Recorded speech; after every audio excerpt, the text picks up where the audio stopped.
Hello, hello. Can you hear me, Dory? Make sure we are live.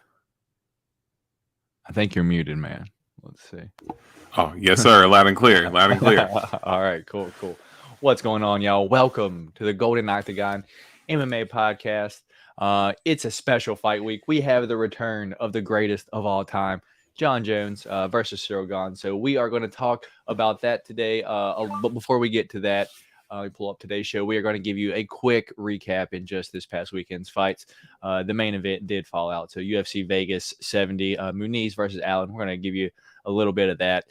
Then talk some what little bit of fight news there is this week. And then the main event of this show, UFC 285 preview. We are going to give you our picks and things like that. So before we get started, if you guys wouldn't mind, throw a like button at us like Trevor Peak was throwing at Eric Gonzalez this past weekend. That would be fantastic. We would greatly appreciate that, dude.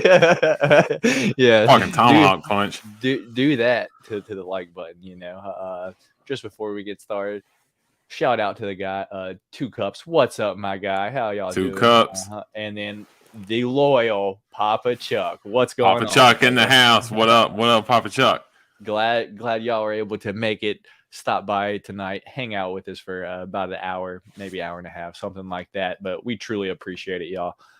Yeah. So with that being said, let me get rid of this banner just real quick, and then we can get into today's show, man. But man, there we go. Yeah. So banners. Man, I should probably have a mouse pad for this or something like that. So up first on today's show, man, let's see. One more.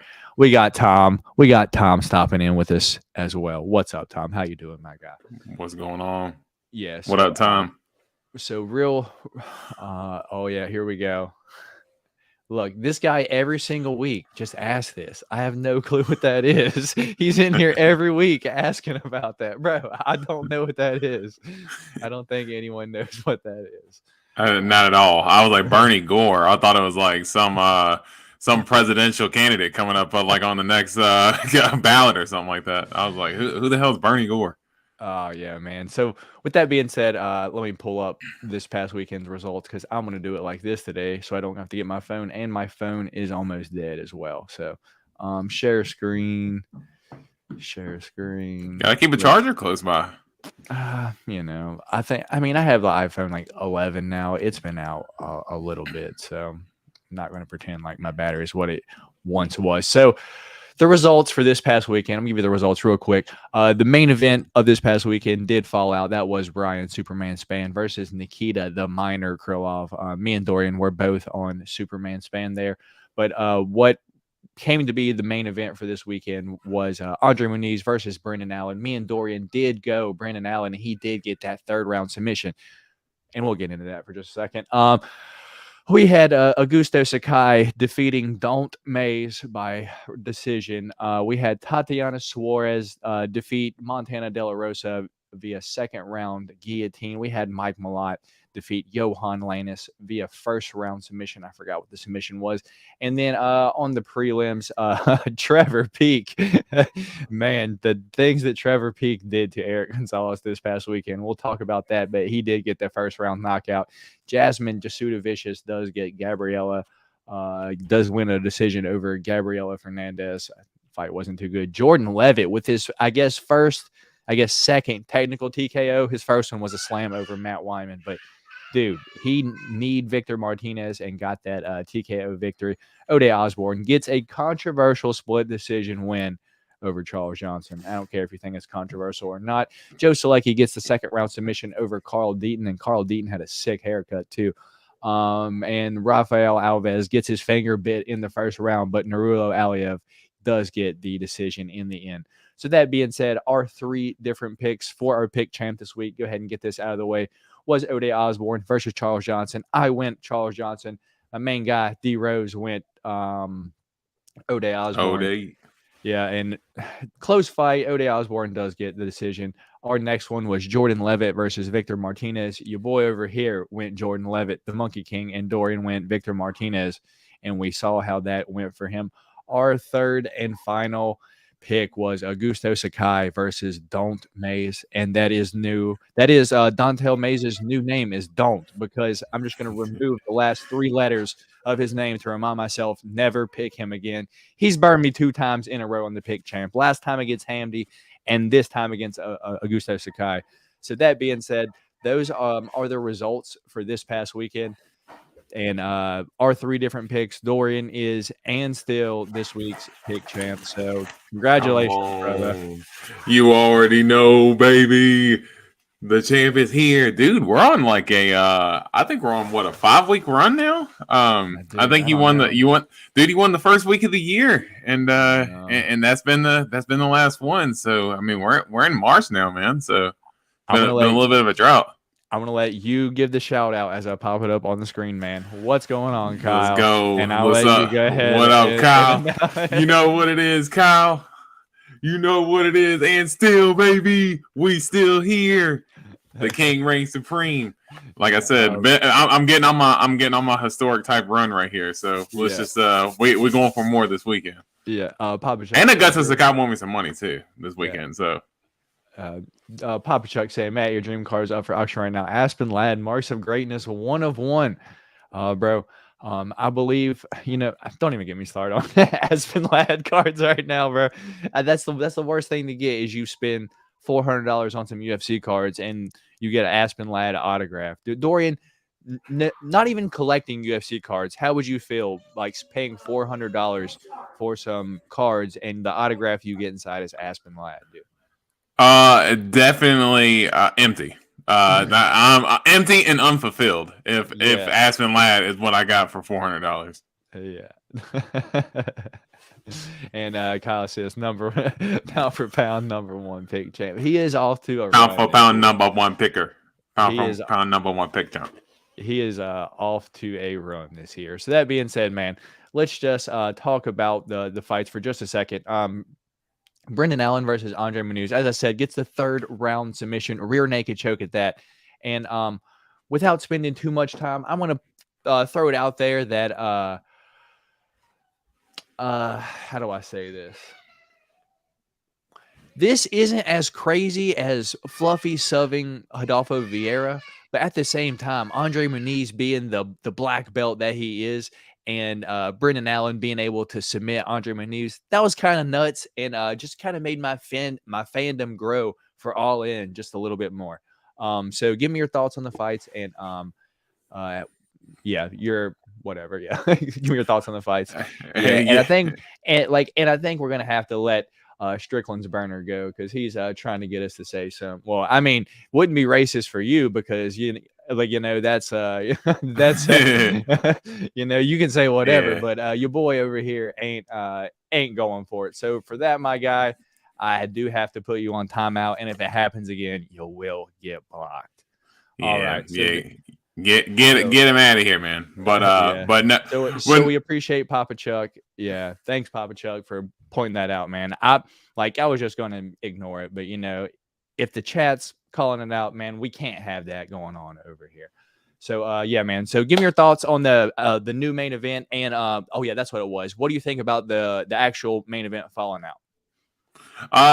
So I was pretty bummed out when the main event fell out because I was actually looking forward to Nikita Krylov versus Ryan Spann because both fighters are wild.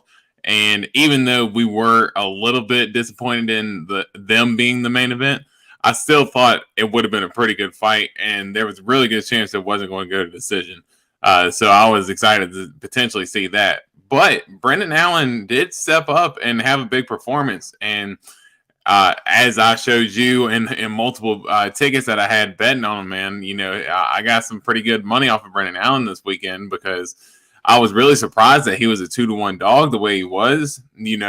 I'd even said in my analysis last week, good wrestler, good jiu-jitsu himself, and I would think better striking than Andre Muniz. So I thought that Brendan Allen really had the tools to be able to get it done. And a lot of the podcasts and shows that I had watched going into the weekend, everybody was like, man, Andre Muniz, he's a savage. He's going to run right through him. And, man, I thought that Uriah Hall fight kind of really showed some holes in Andre Muniz's game as far as his jiu-jitsu goes. And his takedowns wasn't the greatest, and Brendan Allen was working a lot of the takedowns himself. How about in the second round when he ended up picking him up with the he ended up going for the single leg and slammed him on his back? So The first kick Andre Muniz threw, he caught it and got slammed. Yeah, I mean, slammed him and controlled Andre Muniz on the ground as well. Like Andre Muniz had no answers for Brendan Allen, so thought it was a really complete performance from him. He still gets hit a little more than I like Brendan Allen does. I was going to point that out too. He just goes into the fire with his chin just up, dude. His kryptonite is a right hook, dude. Well, and his biggest problem is he waits for someone to throw one punch, and he's looking to counter after that. But if someone keeps throwing combos, they can end up catching Brendan Allen, and that's exactly how Chris Curtis caught him, and that's exactly how Sean Strickland caught him. Was that he was looking to counter and got cracked in the meantime. So as long as he can clean a little bit of that in his game up, he's definitely got a lot of potential. But definitely best performance by far from Brendan Allen in the UFC.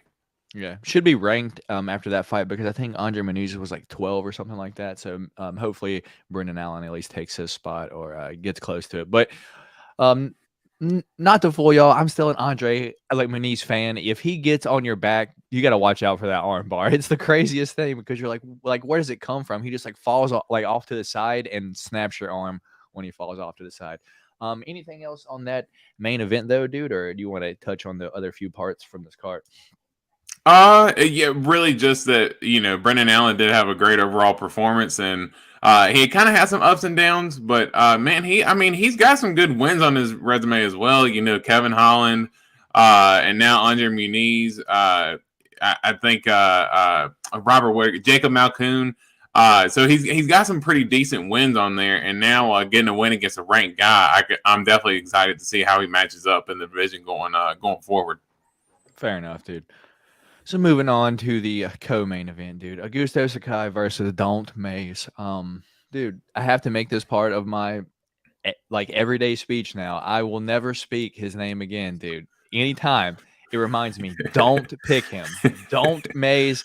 2 times, dude, against Hamdy and now again. And dude, even worse, I sent you the tickets that I had, dude. I was calling fights to the T, like round prop.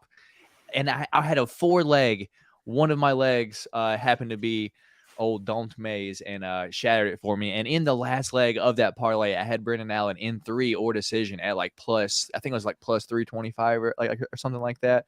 So that would have hit, I think it would have been a fantastic parlay, plus 72,000 or some shit like that. But unfortunately, Don't Mays breaks it for me. Dude, I will never pick him again. Never. Brendan Allen did the debut rankings number 12. Oh, okay, cool. That is what's up. I'm glad that he did get in the rankings. Appreciate the call. Yeah, dude. Anything on that co-main event? Augusto Sakai does get the decision win. Really, just a slop fest. Not much to this fight. Really, just thought it was sloppy overall from both fighters. But at least I can say that Augusto Sakai, he was on a 4-fight losing streak. But in his defense, he was losing to all killers. He lost to Overeem, Rosenstrike, Bam Bam, and Sergey Spivak. So he lost to all good guys in that losing streak. Dontel Mays, I don't consider him to be one of those guys. So kind of seen it coming, but even I didn't see it coming in the way that it came. So it was a very ugly fight.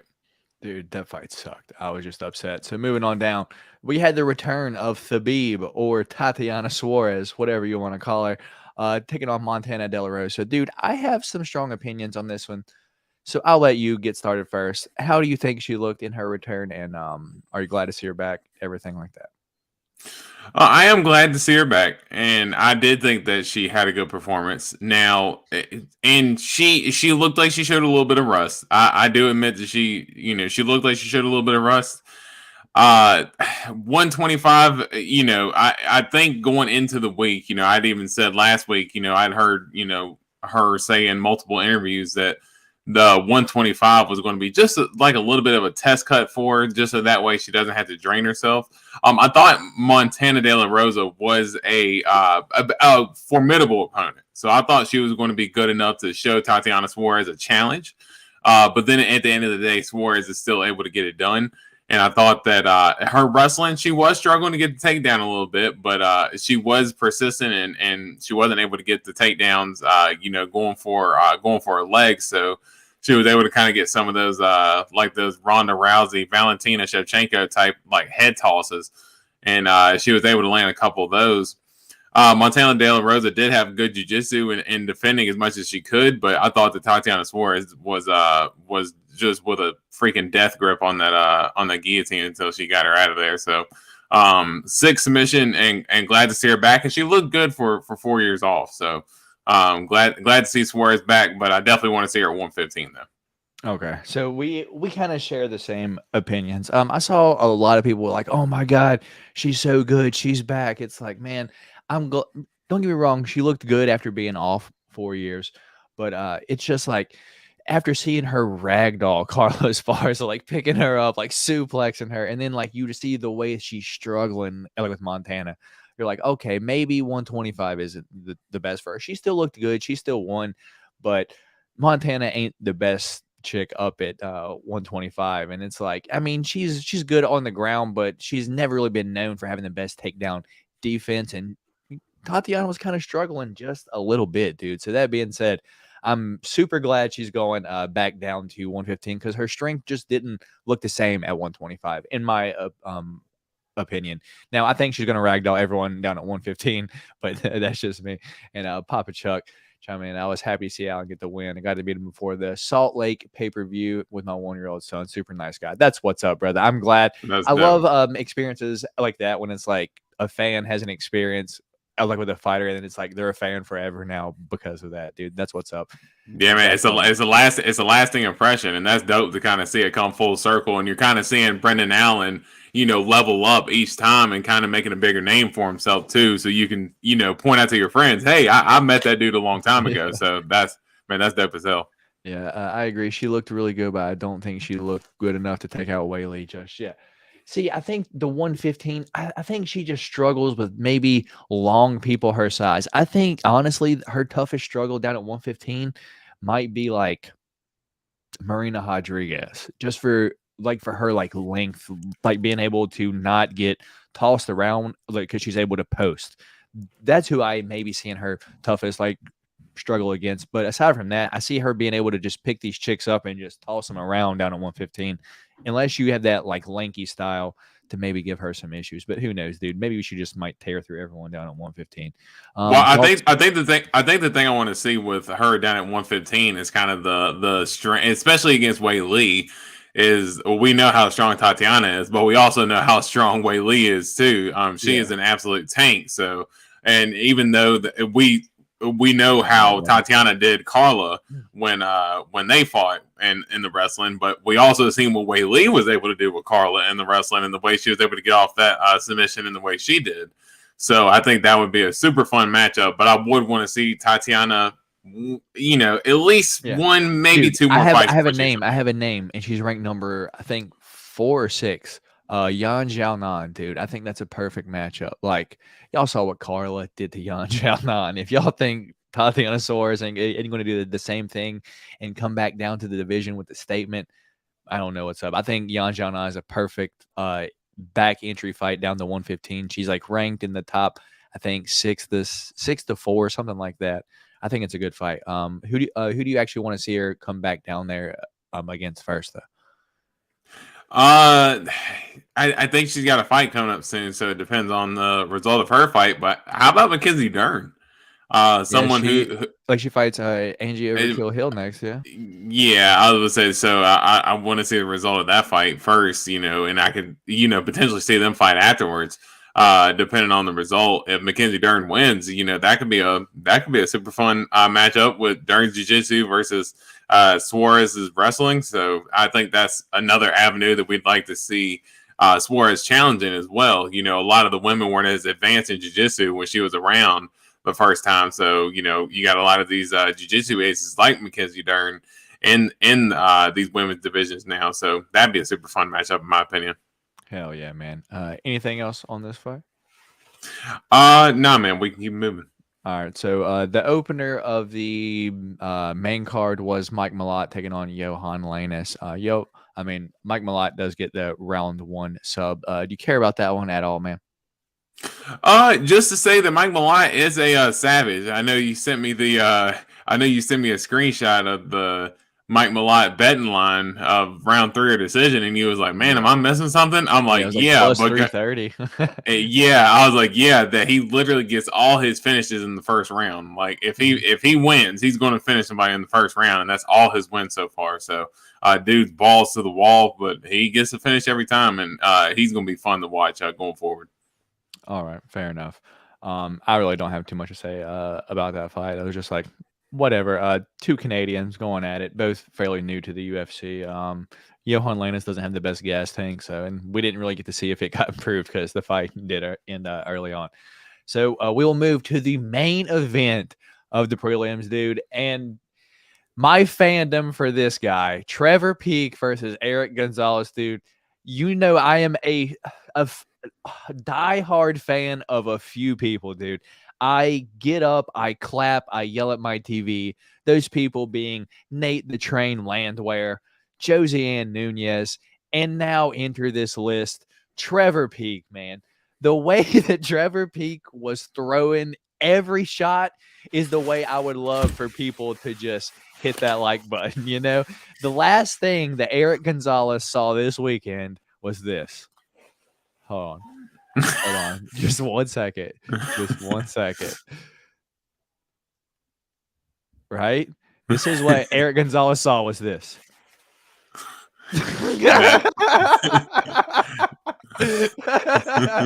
That's scary as hell. It went like this. Lights out. That is exactly what that's exactly what Eric Gonzalez saw this past weekend. What I told my girlfriend was the ghost pepper was not ripe for the picking. The UFC picked the pepper just a little bit too early, and it's just not ready, dude. He's just gotten squashed 3 times in a row, knockout by Jim Miller, submitted by Terrence McKinney, and then, dude, I don't even know what to call that by Trevor Peek, dude. Holy shit. Trevor Peek is here, dude. He throws with an absolute bad intentions 100% of the time. All right. I got my fandom off. Give me your thoughts on the performance that Trevor Peek had this weekend. I mean, dude, I don't know if I can, honestly, I don't really know if I could sum it up too much more than that right there. Peek wanted blood. Absolutely. Yeah. Two cups, 100% wanted blood, dude. I mean, when he came out, like I looked at Amber, I was like, yo, like you need to look at this. And like as soon as she seen him swinging, it was just like her eyes were just glued to the TV, bro. It was like, yes, standing hammer fist. Like I've not seen that shit. And was like rocking him with them too. Like he kept hitting him with him and kept rocking Eric Gonzalez. So yeah, I couldn't keep my eyes off the TV as soon as like the first punch he threw, even though he missed it, I was like, oh shit, I got to keep watching this because either he's going to knock Eric Gonzalez the hell out or he's going to gas trying, but he was going for sure to take his fucking head off. Dude, with the way he threw a leg kick was like how you see like baseball players like wind up to like hit a ball, dude. He was like you saw the whole bottom half of his body turn and then he just like slung his leg. It's like he would literally turn his hips the other way, like wind up, like wow, like everything would just wind up and swing, dude. Like he was a fucking wind up toy, and they just wound him up, and then whoa, like dude is crazy. We got Monk MMA addicts. Yo, what's up, fellas? Been getting into UFC car liking, stumbled upon your awesome channel. Love the breakdown show. Love the breakdown show as well. Fight.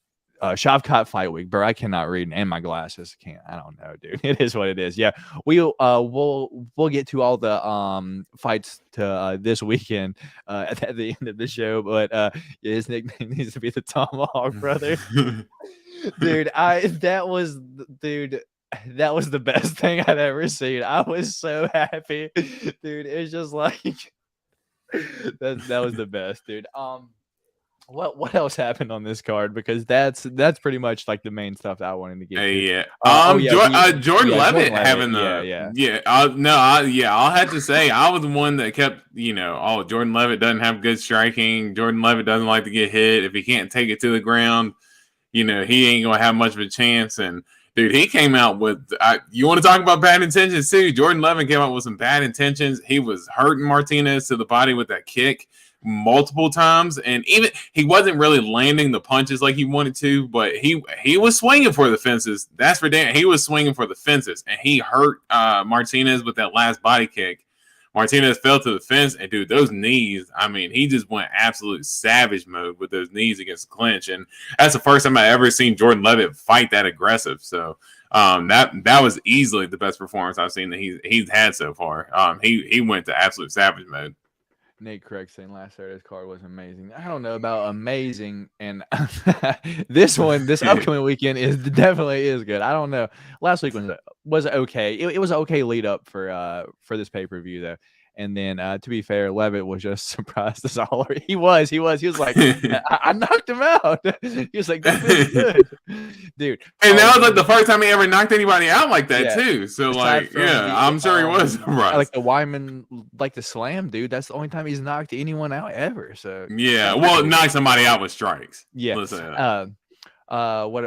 Real quick on the Trevor Peak fight, just for I forget it, because I actually watched this whole card again last night because like my girlfriend didn't get to see any of it. Did you see how excited he was just to talk to Bruce Buffer? He's like, "Hey man, that's Bruce Buffer right there." He was like telling his coach. Didn't he do the double fist bump with him? No, he at the okay, it was one of them that did a double fist bump. At the end, like he was like hugged him. He's like, "Oh, it's so nice to meet you." Like he was just so excited. And then, after he turned around, he was like, "Hey, that's Bruce Buffer right there. That's Bruce Buffer."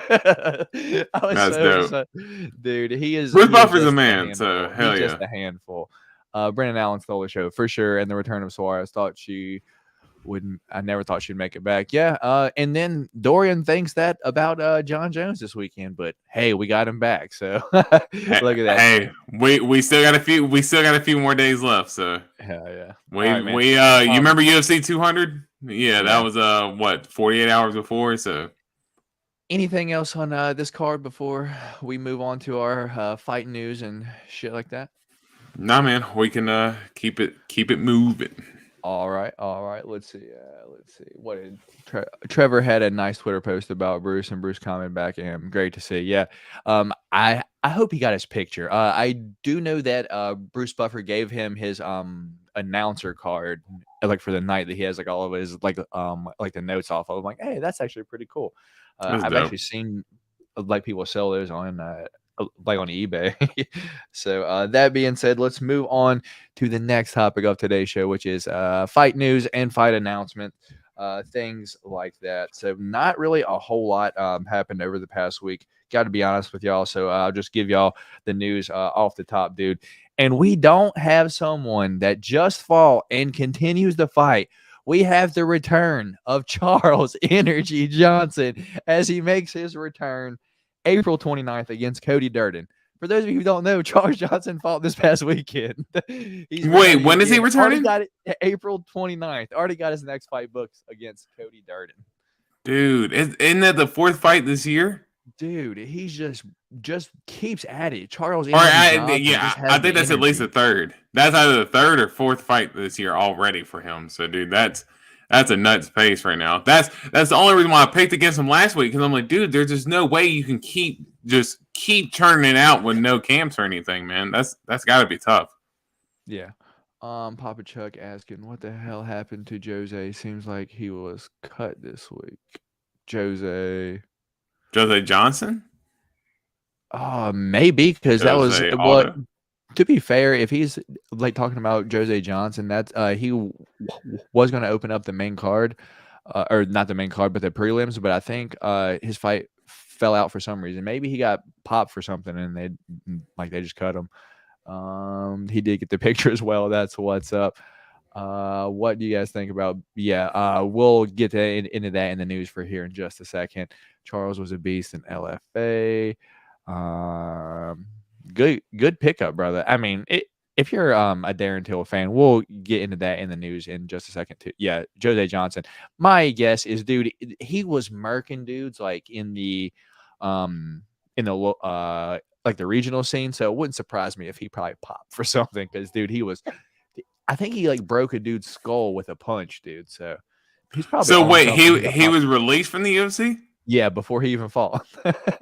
Wow, because I know he Yeah. had the Contender Series fight. Yeah. But dude, it's so he fights at bantamweight, right? So, but when any like 6'1", 6'2", or some crazy shit like that, like yeah, dude, like I wouldn't be surprised if it was a weight cutting thing either. If he couldn't make weight, but that's weird that they cut him after just one fight. That that's you got to think it's more than just a weight cut thing though. So yeah, I agree with you. It's maybe it could be on the level of getting popped or something like that. Yeah, we got Devin Brown Bear Clark returning against Kennedy and Zechiku May 6th. Care about that one at all? Not really. All right, we got Andre Petrovsky taking on Armin Petrosian May 6th as well, UFC 288. That's a decent fight. That's a decent fight, but not crazy about it. And to be honest, that's all the really fight announcements that I have in the UFC lane. That is saying what's up. What's up, Michael? Glad you are able to make it with us here today. What is up? Another Michael as well. What's going on, brother? You guys see the BKFC news, and that's what we'll get to right now, dude. If we don't have some news that Mike Perry is going to fight, is it Luke Rockhold in BKFC? Yes. Along with what was the other one? There was another Chad Mendez versus Eddie Alvarez. Yeah, Chad Mendez versus Eddie Alvarez. We're not really huge BKFC fans over here, but when UFC fighters first get released, and we're always kind of curious, where do they go next, dude? Would it surprise you if Mike Perry snoozes Luke Rockhold, dude? It wouldn't surprise me the slightest. No, it would not, because Mike Perry really is about this life, and I don't know if Luke Rockhold could barely even take getting hit by Bahal Costa in his last fight. He is all MMA fans' favorite African American fighter, dude. Mike Perry. Yes. Yes, the first African champion in BKFC too. So Mike Perry. Representing for the culture, and he is looking to put on a beast of a performance. No, I could definitely see him KOing Luke. And I'm honestly surprised to see Chad Mendez and Eddie Alvarez. Like Eddie Alvarez actually made the move over to BKFC, and Chad Mendez. I don't know if you've seen him in his last fight, but he looked good. Yeah, dude, he snoozed, homie. So yeah, I could very well see it not being good for Eddie. Eddie, he's the underground king. That could be a rough one for him. And we're not, like you said, we're not even BKFC fans, but. Dude, that's pretty interesting matchmaking there. Yeah. I'm from Lagos. We love Mike Perry. Fire. Money Mendez. Yeah, dude. So it looks like everyone is for sure on that on the Mike Perry side, though. Yeah, everyone thinks that he's gonna. Dude, Luke Rockhold has been always been a good kickboxer. He throws good kicks, dude. Why are you going to BKFC? And good subs. That makes no sense, dude. Yeah. Like if anything, go to the PFL, maybe win you $1 million. Chunk the deuces after that, but BKFC, dude, he's gonna get fucking demolished by dude. You gotta think BKFC gotta be paying, because for them to be getting the names that they keep getting and locking them into the contracts that they do, they gotta be paying these dudes big time. Yeah, and as you said, dude, the underground king Eddie Alvarez has been in the absolute wars, dude. So seeing him in BKFC, dude, that would be.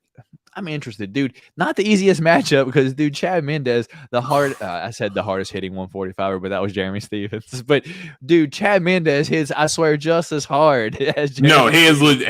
Chad Mendez is legitimately the hardest hitting 145er. Yeah. Jeremy Stevens just wants to be, but Chad Mendez is. So, Chad Mendez, he just walks around looking like a fucking tree trunk, dude. Just jacked, just walking around like this for no fucking reason except to kick people's ass. So, that's a tough matchup for Eddie, man. And then Rockhold versus CM Punk BKFC would make more sense. Exactly. Yeah, and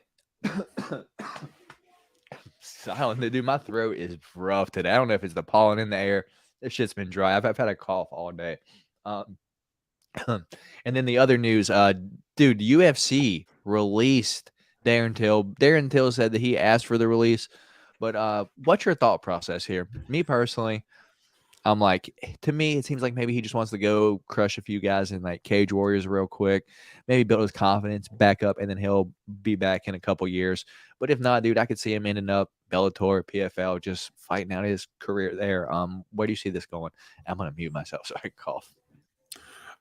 It seems like for me, I mean, you know, I was never really the biggest believer in Darren Till. I'm not gonna come out here and shit on him completely. You know, he did ask for his release, but I think part of it too is that he just hasn't really been able to live up to the name that was really built for him. And I think part of this is a reset for him to try to get his career back on track. I do think this is something similar to what you said, that maybe he could take some opportunity in the regional ranks at Cage Warriors. And I think Modestas Bukauskas, didn't he do that not too long ago after he got cut from the UFC after losing to Khalil Roundtree, got a few wins in Cage Warriors, and then swinging it back to the UFC, and now he got the win against Tyson Pager. So Darren Till could very well do the same thing. Maybe he can do a little test cut back to 170, or maybe try to fill his body out for 185. Because I just don't think, like in his last fight when he fought Rodriguez on the Paulo Costa secret juice, I'd like to fill his body out to 185. Yeah, talk to Paulo Costa and John Jones on having to fill out your body and with the right supplements to move up to the next weight class. But no, I could see Till either, you know, maybe doing a practice cut down to 170 or maybe trying to beef up the 185. Because when he fought Dricus, he looked pretty small in there. Like Dricus kind of ragdolled him, and he's not even a wrestler. So yeah, Tom Bullards think he's gonna fight Mike Perry in BKFC. What do you think? That's the fight that never happened in the UFC that probably should have. And I remember when that fight, like when they were first kind of talking shit, everybody's like, "Dude, Darren Till would kick Mike Perry's ass." I don't know. I mean, Mike Perry's a dog, dude, and I mean, Mike Perry can go in there and bang with anybody. So yeah, dude, I wouldn't. I believe in Perry, the real African. I don't think people have as great fandom for him as what they once did. So I'm not sure about the celebrity boxing, maybe BKFC, but I personally, as a Darren Till fan, I hope that he just gets a few wins in Cage Warriors real quick and then comes back. Brandon Moreno got cut, and now champ too. Exactly. Thanks for that. Makes sense. Okay, cool. Yeah, I don't know. Interesting news all around there. Let me see if there's anything else before we start jumping into this weekend fights. Do you have anything that I haven't said, man? No, not that I can think of, unless you want to talk about your boy from this past weekend. Your boy Jake Paul. He finally got his yeah. I didn't even get the one that I didn't get suckered into watching, dude. After he beat Anderson Silva, I was like, man, I will never watch another Jake Paul fight again because it doesn't matter. I don't care. I'm tired of him seeing beat my heroes, dude. And the one time I don't watch, apparently he like loses via like split decision or some shit like that. My interest in that shit was less than zero, to be honest. I thought it was funny that he like lost, but he didn't get knocked out, so you know I'm not too interested in that. Like, did you watch the fight or how did you think it went? No, I actually did watch the fight. And I actually thought it was actually super close. I had that and I had a basketball game on at the same time, so I was kind of watching both. But from what I was watching, Jake looked solid. But Tommy, you could just tell that he was just a more natural boxer because he was able to box kind of backing up even when Jake was able to kind of like walk forward. There was a couple of times where Tommy hit him with an uppercut going backwards. But every time Tommy walked forward and Jake started backing up, Jake had like no offense for him whatsoever. So I thought that was really key in Tommy's game. But no, I thought that Jake really had some moments, and he actually dropped Tommy with a jab in the 8th round. And I thought I thought it was actually pretty funny because the announcers really wanted like they were trying to like conjure up this moment, like and there he goes, and Fury's wobbling on the ropes, and like the commentators were kind of making it out to be.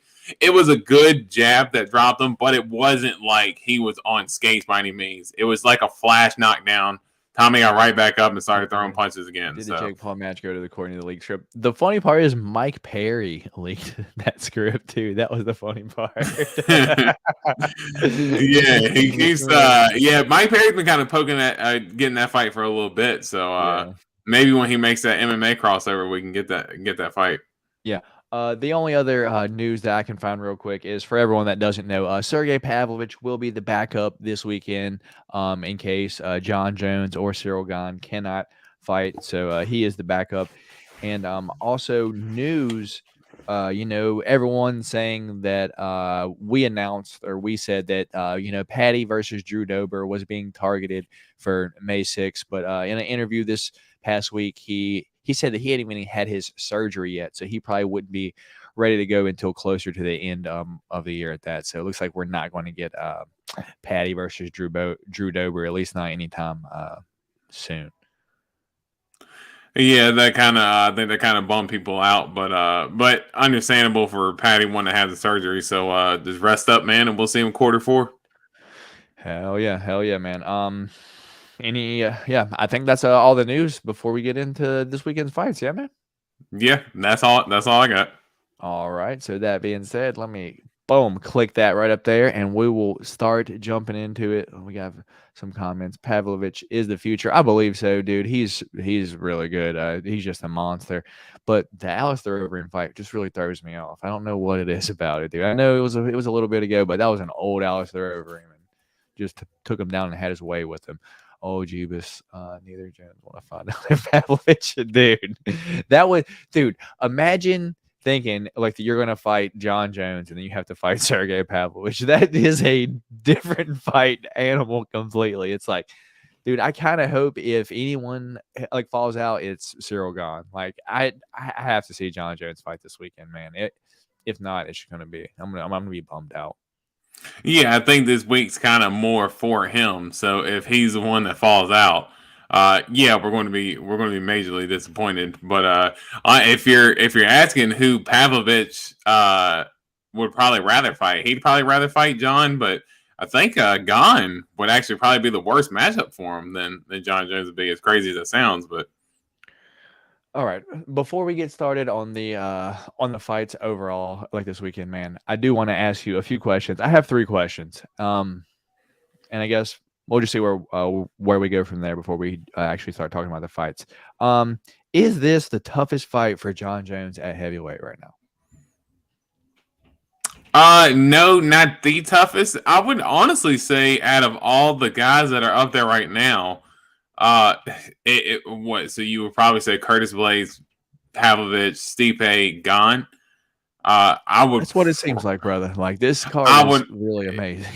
Yeah. No, it definitely is, man. But no, I would probably say Gane stylistically is the easiest matchup, just due to Gane. He can be taken down, as you've seen in that Francis Ngannou fight, but. Gane is definitely a super tough matchup, and I think to this point is the toughest challenge of John's career. All right. If John wins, is there anyone at heavyweight you see him not beating? I mean, I would have to say that he should be able. He's going to be favored in all of his fights, but I think the two that I would be really interested in seeing would be someone like a Sergey Pavlovich, just with his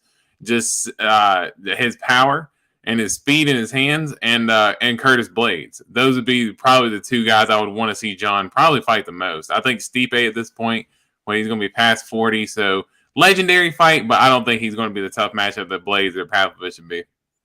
And my last question, how many times do you think he fights at heavyweight?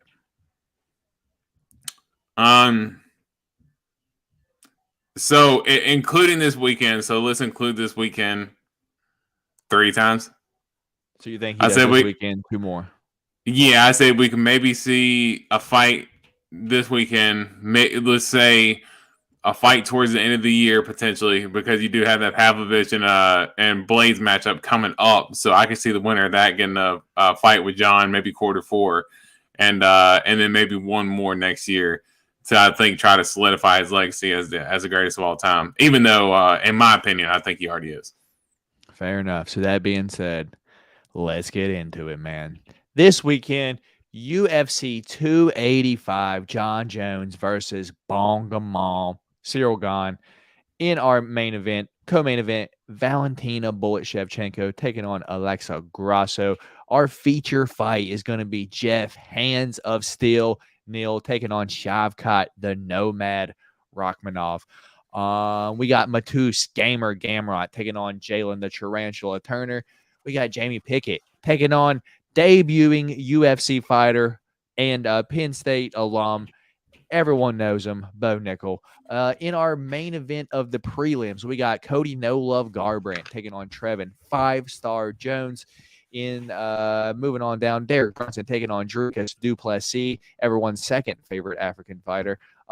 Dude, my girl, Vivi Araujo taking on Amanda Ribas.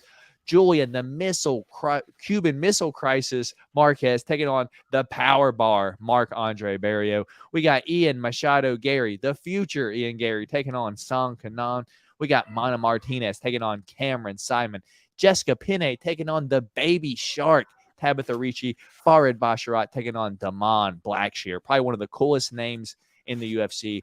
And our opening fight of the night, the only fight on this whole card that I don't know both fighters in the fight. We got Loic Radzhabov taking on Esteban Ribovics, dude. So I've seen Esteban one time, I believe, but not much outside of that. But that's where we're going to start at right there, bro. Loic Radzhabov taking on Esteban Ribovics. Jaguar Paul for Redzhabov, that's his fight name, and El Gringo for Ribovics. So I'm definitely a fan of that guy, dude. So 16-4 for Jaguar Paul, 11-0 for El Gringo. 31 years old for Ribovics, 31 years old for Jaguar Paul, 26 years old for Ribovics.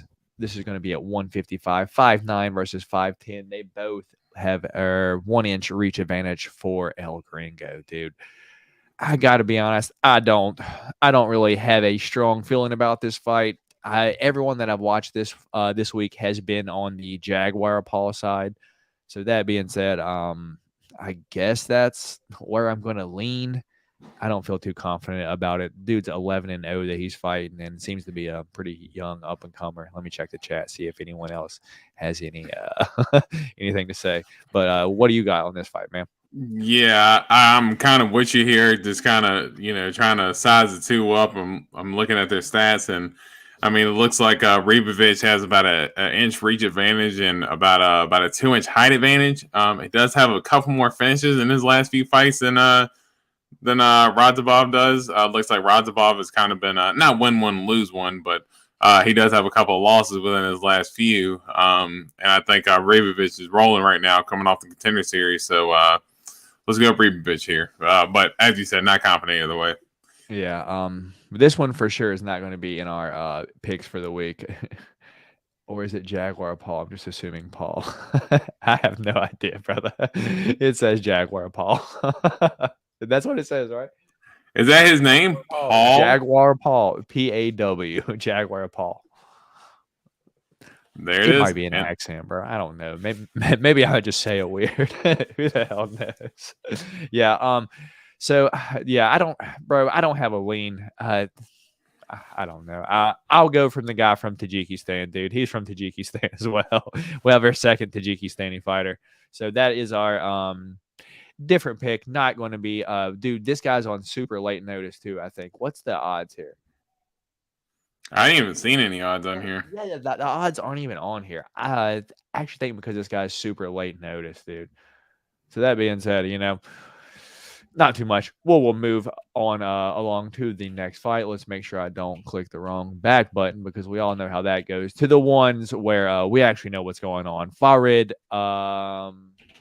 ferocious Farid Basharat taking on the monster Blackshear, dude. What a cool ass name.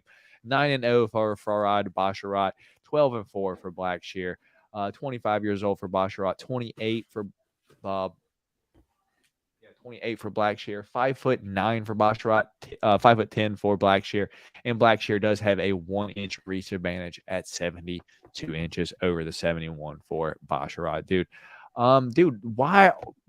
Here we go, 410 favorite for Basharat, dude.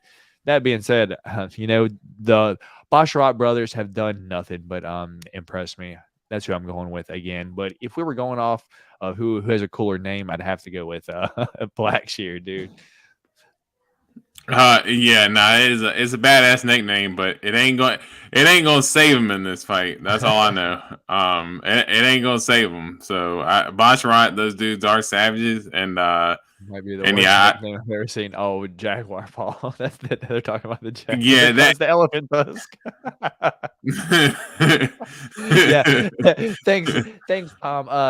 For those of you who haven't hit that like button yet, help the guys out over here. 15 of y'all in here right now. So if y'all could please hit that like button, that would be fantastic. Help us grow over here. Help the algorithm. Let other people see us. Sometimes we're entertaining. Sometimes we just ramble on. It is what it is. Hey, Kyle wins with that elephant tusk. Yeah, the elephant tusk. He wins with that one. One of these here comes Rabbit's Foot on his way down to the ring. One of these days when I make my regional MMA debut against some other old dude that I can feel like I can beat, dude, that's gonna be my fight name, Matt the Elephant Tusk Anderson. So thank you. Are you talking about his nickname or his dick size? Like, what are we doing here? Jesus. All right. But no, let's go. Good luck. let's go Basharat. Let's go Basharat. Yeah, man. He should be taking this home at pretty much minus 500 favorite for the most part. So moving on up, next fight we got, dude, Jessica Penne, dude. She's been doing this for a while. Jessica Penne taking on the Baby Shark, Tabitha Ricci. 14-6 for Jessica Penne, 7-1 for the Baby Shark. Baby Shark at minus 230 favorite. Jessica Penne plus 190. Jessica Penne, 40 years old. Baby Shark, 28. Going to be down at 115. Jessica Penne is 5'5". Baby Shark, 5'1". 67-inch reach for Jessica Penne and 62 for Baby Shark. You know which way I'm going here, dude. I can't not pick her. And she squeezes watermelons and can break them. I'm going the Baby Shark, Tabitha Ricci. Which way are you going here, man? But yeah, I think Tabitha. Let me tell you, I feel like I don't ever tell you guys why. Tabitha Ricci has very good judo, and she's also Brazilian. So those of you who don't know, if you're Brazilian, you got jiu-jitsu like in your mitochondria. That's part of your cells.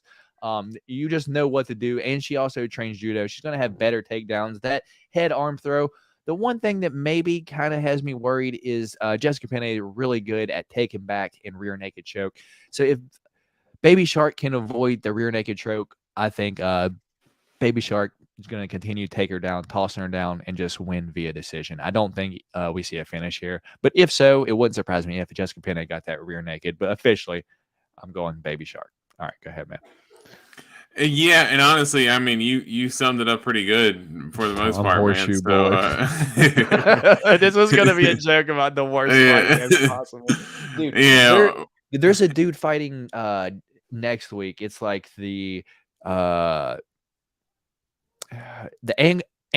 Turkalj, like is like the pleasure master or some shit like that. Like what is that fight name? Yeah, it's pretty bad. Yeah, that's goodness gracious. But no, I mean, you pretty much summed it up. I think Jessica Penne, she's just a step behind at this point. I mean, and even though she's been competitive in her last few fights, Emily Ducote really did pick her apart in that last fight. The pleasure man. That is such a I don't know why anybody in his team gave him that name or allowed him to go out with that name, and whoever did that needs their ass whooped for letting him go forward with that nickname. I mean, that's a damn shame. Um, but let's go, Richie. All right, cool. We are both on the baby shark this week. The watermelon squeeze, the watermelon squeezer herself. So moving on up, we got Mana Martinez taking on Cameron Simon. What is Cameron Simon's fight name? It's something cool. MSP Cameron Simon, and then the Matador Mana Martinez. 16-3 for Martinez, 7-0 for Cameron Simon. Martinez plus 210 underdog, minus 250 for Cameron Simon.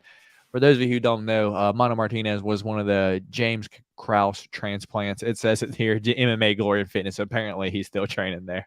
But I think I think maybe he might be, actually, I'm not going to assume. I don't know. 26 years old for Mana Martinez, 22 for Cameron Simon. One of the youngest fighters in the UFC, Cameron Simon is. 5'10" versus 5'8", 70-inch reach for Mana Martinez, and 67-inch reach for Cameron Simon, dude. Mana Martinez has done nothing but, I guess, not look too impressive toward me. His 3 fights in the UFC, beat Guido Canetti via split decision, lost to Ronnie Lawrence via decision, and then beat Brandon Davis via split decision. Guido Canetti and Brandon Davis, you're only beating them by split decision, man. I don't feel too good. I'm going MSP Cameron Simon, probably by decision, because Mana Martinez is tough at very least. Which way you going here, man? Yeah, Mana Martinez, tough dude. So I don't know how easy he is going to be finished. He has been able to show some toughness in his fights. Cameron Simon is actually a training partner of Dricus Du Plessis, and I never heard of him before Matt brought him up. And I probably heard of him, but dude, I like Shelton Almeida in his UFC debut. Okay, well then, yeah, I'm glad he did get smashed for having that nickname, man. And like, I mean, he needs absolutely needs his ass full for having that nickname. Absolutely, but Cameron Simon, that is a savage. I think he's on like a 3-fight finish streak right now. Trains with under Dricus.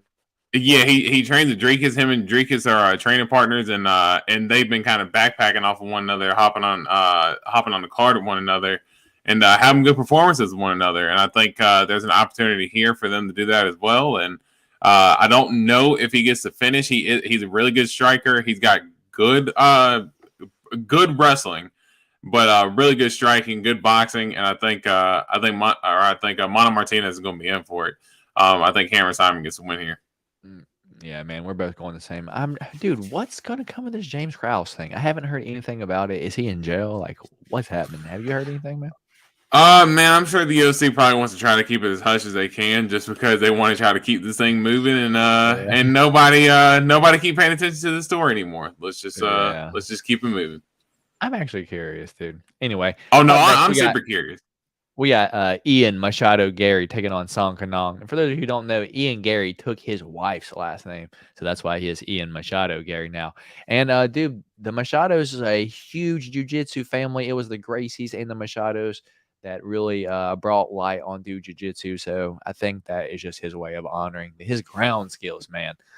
We haven't seen him have a ground or a sub in the UFC yet.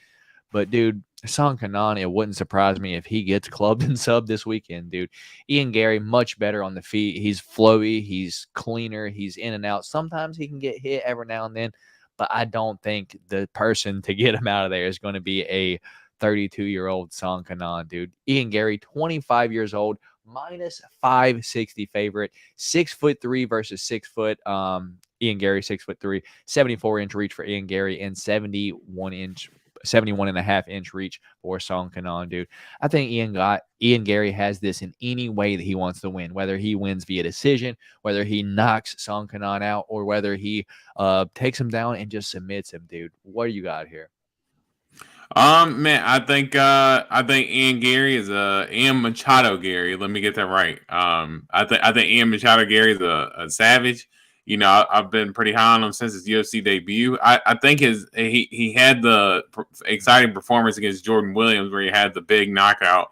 And I think a lot of people were kind of expecting that from him in each of his fights. So his last few fights against, who was it? It was Gabe Green and I can't remember the And the other Darian guy that, Weeks. yeah, like I get Right. them confused because they kind of look alike. Yeah. I swear I was about to say the same thing, and then I just Yeah. remembered that it was each of them that he fought. So, Yeah. but I think in his last couple fights, two tough dudes. He had good performances in this fight. He just didn't really. I think he didn't really have a sense of urgency, Dude. but I think there's a very good chance that he can get it finished this weekend, man. I want to go Ian Gary here.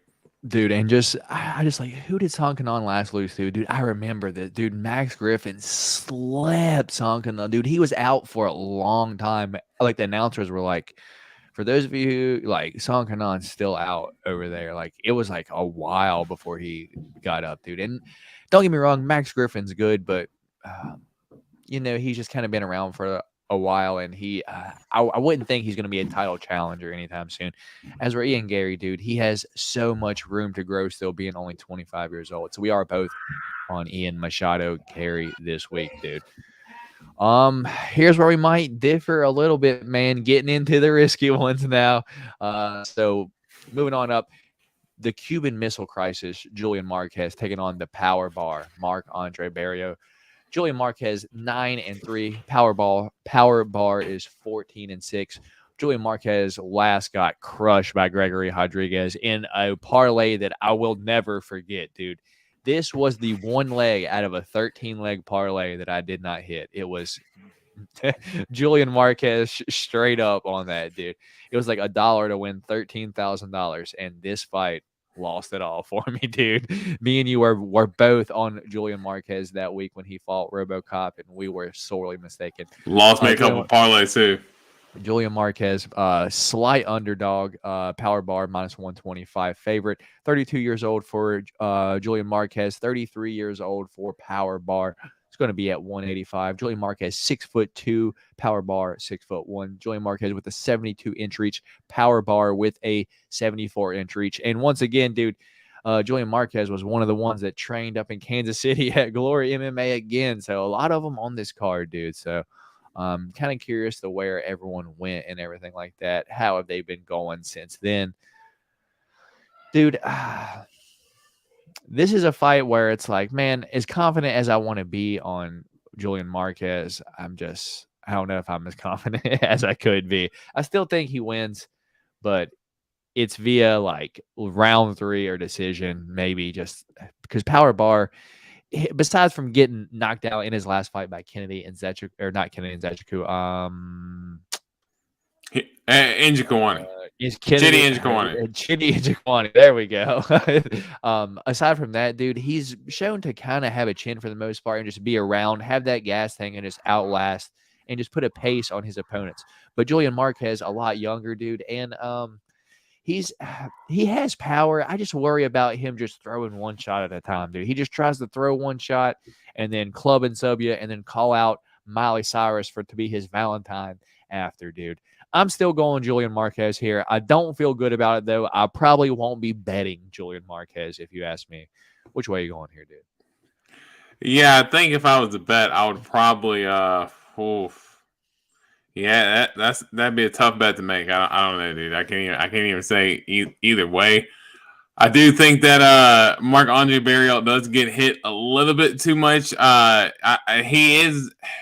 He can drag the fight out a little bit. He's well rounded, but he's not like great at anything. He's just good at a bunch of things, and I think that Marquez.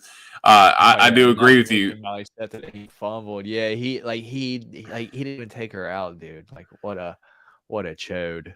Yeah, completely squandering the moment, dude, and she's kind of having like a moment herself. So yeah, he could have been a part of that moment, but no, I actually think that Julian Marquez he has the power to be able to get Marc-Andre Barrio out of there. Power Bar does get hit a little bit in his fights, and I think Marquez can. I don't know if he does knock him out, but I do think he gets the win.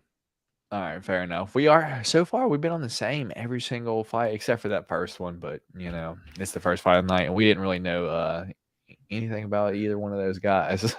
So we are both on Julian Marquez. This one, dude, is it even a secret here where I'm going, man? You know how I feel.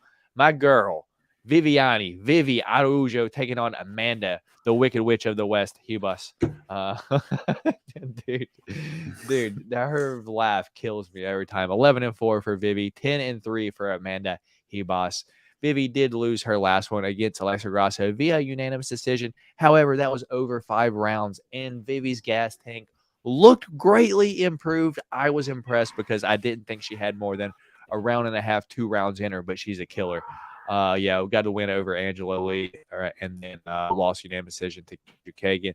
Amanda Hebus lost her last one to Kayla James via split decision, although controversial. A lot of people thought Amanda Hebus won that fight, won against Verna Gingerova, and got demolished by Marina Rodriguez. Dude, 36 years old for Vivi, 29 for Amanda Hebus.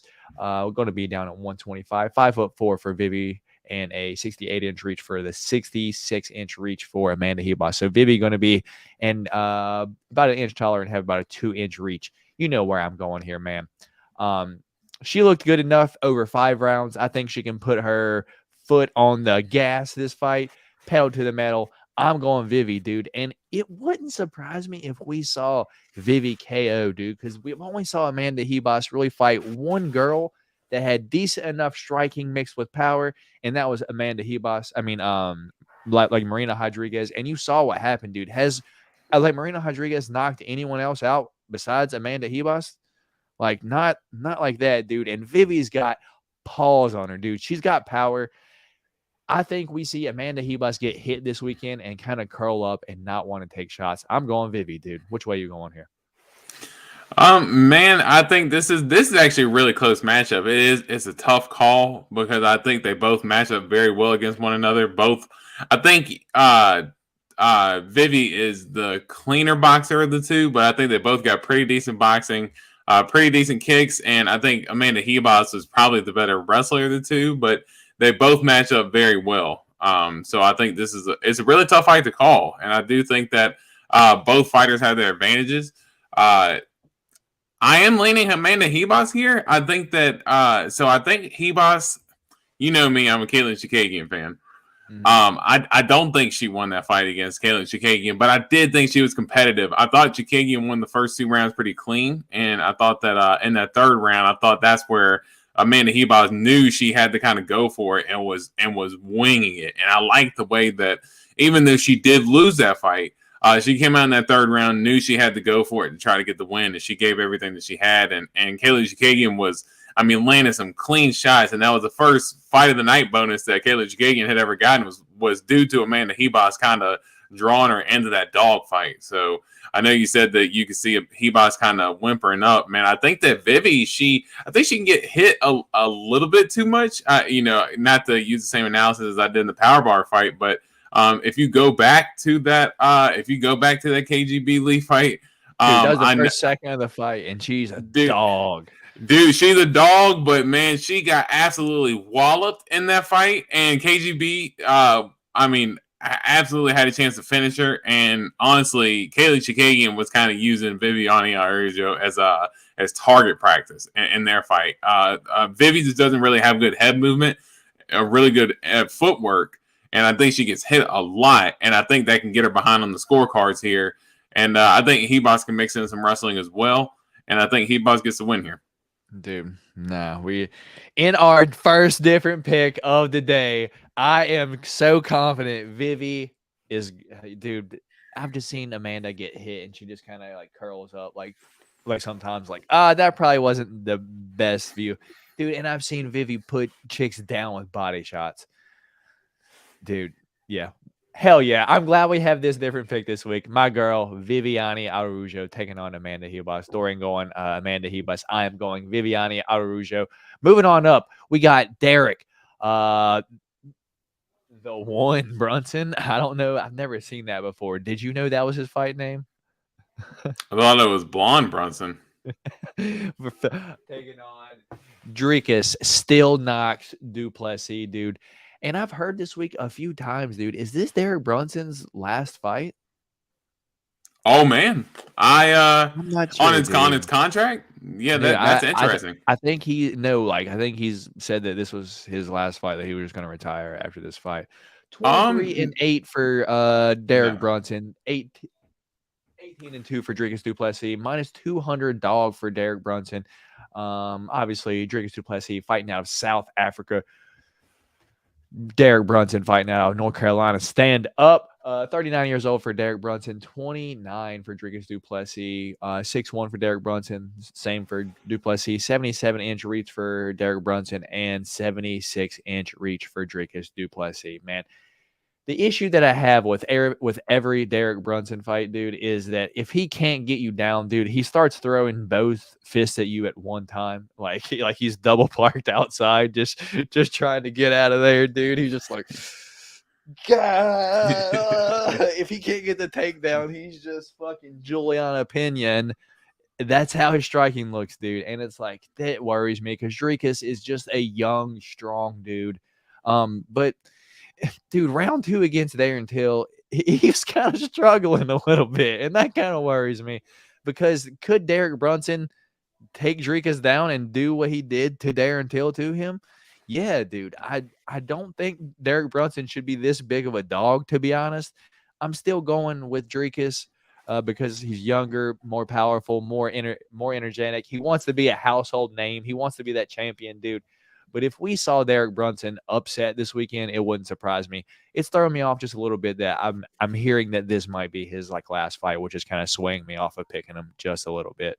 But I know Dricus is your guy though, so I don't know where I'd seen Derek Brunson in an interview with ESPN, and the headline from Derek Brunson was stating that he wanted to fight 4 times this year. So I don't know. Yeah, I don't know where I haven't heard anything about the last fight for Derek Brunson. He's been very vocal about trying to get back and trying to earn his way back to the title because he realized how close he was before that last fight against Kyle. Saying he said he would retire if he's lost his last fight, but he's still here, so I guess he'll take it with a grain of salt. So he said that going into the fight, like if he lost before getting into the title fight, Kyle is right. If he lost before getting to the title fight, that he would retire. But of course, as most fighters do, they retract on a retirement. So it doesn't surprise me that Derek Brunson is back. And I think he was very close. And I think, he's at the age now where he knows this is his last chance. And I think that he's going to come in motivated. I think he's going to come in hungry. I do think that he's going to have his hands full against Dricus because that I've been a pretty big fan of him since he's been in the UFC. I'm not here to tell you that he's the most technical fighter and that he's the champion, but every single time I see this dude fight, it's a wild fight. Like it's just a wild array of emotions. I mean, the dude, it comes out just like he's super frantic, but he's landing big shots and then he's getting cracked and then he's stumbling into takedowns and then he's just ground and pounding dudes and then all of a sudden he's getting lit up and like his fights getting taken down, dude. His fights are nuts. His fights are nuts. If he gets taken down against Derek Brunson, dude, I don't think he's getting up from that spot and he just might just get beat on for the rest of the round. Can you agree with me there, or do you think he's like he can explode up? So the only reason why I could see Dricus exploding and getting up is because he is a lot bigger than I think a lot of Derek Brunson's last few opponents that he's been able to take advantage of wrestling, like Shabazian. You see Shabazian is kind of a little more lanky. You see guys like him and Ian Heinisch and a couple of those guys. Ian Heinisch is pretty stacked, but size wise, Derek. Yeah, Derek Brunson was a lot bigger than him. I think you're talking about Dricus. I mean, Dricus could. I'm not going to say he could fight at 205, but that dude's he's damn like big dude. Till's height, but Ian Heinisch's build. So it's just like yeah. He's a very big dude. So I think it's going to be very hard for Derek Brunson to control him. And Derek Brunson sometimes, when he starts to get off his ground and pound, sometimes loses his ground control and can give up position. So. I think it'll be tough for him to hold Dricus down for a long period of time. So you going Dricus here? Yeah. I'm going Dricus here. Yeah, bro. It's not going to surprise me if I see Derek Brunson bust a whole bunch of people's parlays this weekend because in that 4 or 5 fight win streak that he was on, he was an underdog in every single fight, and I'm pretty sure he was the underdog in every single fight going on that streak that he was on. So yeah, just hit 10 years younger though, dude. Who knows, dude? Moving on up. We got the return of Cody No Love Garbrandt taking on Trevin 5-Star Jones, dude. And let me set this up for just a second, dude. UFC is doing Cody. I really wish I understood more with what they were doing here, because Cody went down to 125, after not doing too good at 135, got knocked out there too. And then they were going to return him, match him up against Rana Yaya. Literally zero chance of getting knocked out by Rana Yaya. We can agree with that. Yeah, like I felt confident in Cody winning that fight. That fight falls off, and then we get Cody Garbrandt versus Julio Arce. I don't like it as good as the Rani Yaya fight, because Julio Arce does kind of have power still. He is a little bit older, but dude, Julio Arce has been known to knock people out, and Cody's chin ain't the best in the world anymore. And then we move to this fight, Trevin 5-Star Jones, dude. The dude has power. I don't like this fight at all for Cody Garbrandt. What are these odds? And I am interested in this, in actually betting this fight, dude. Cody Garbrandt is a minus 165 favorite over plus 140 for Trevin 5-Star Jones. Cody Garbrandt 12-5, Trevin Jones 13-9. Cody Garbrandt 31 years old. Trevin Jones 32. This is going to be at 135. Cody Garbrandt is 5'8". Trevin Jones 5'7". 65-inch reach for Cody Garbrandt and a 70-inch reach for Trevin Jones, dude. I don't like this fight at all. I'm going, once again, Cody Garbrandt probably going to get knocked out. I'm going Trevin Jones here. Which way are you going, man? Oh, you're actually picking Trevin Jones. Dude, if it was against Rani Yaya, I would have picked Cody. If it was against Julio Arce, not as much of a fan of it, but I would still probably pick Cody. Against Trevin Jones, no, dude. I'm just not. I just feel like he's going to get knocked out, man. Yeah. No, I understand. And, Trevin Jones does have power, but, going back on all of Trevin Jones' fights, he's only won, one fight in the UFC so far. Cody Garbrandt is... Look at against who it was. Mario Bautista, dude. Out of all the people, he's tough as all hell. Yeah, he lost by being taken down and choked by Said Yakub Kakramanov, which, okay. Javed Basharat, okay. The Javed Basharat, the Basharat brothers are fantastic. That was actually a really good fight. High decision. So he's got a chin. He's good overall. And then Hani Barcelos, that was not too long ago. And I think you picked Hani to win that fight anyway. So the dude, he's not losing to cans. I'm going to put that out there, as where, dude, I feel like the cut man might knock Cody out putting Vaseline on him, dude. Yeah, you do got to watch out for that for Cody, but I think I think he's got to realize at some point he's going to have to end up fighting smart. I think for me, I just think there's a path to victory against Trevin Jones. And, you kind of ask what the UFC is doing with Cody Garbrandt, but, if he wants to fight, there's only so many matches that they can make before they just say, fuck it. Like, just go in there and you're just going to have to fight somebody, dude. Like, you lose the Rani Yaya fight, as you said, somebody with no power.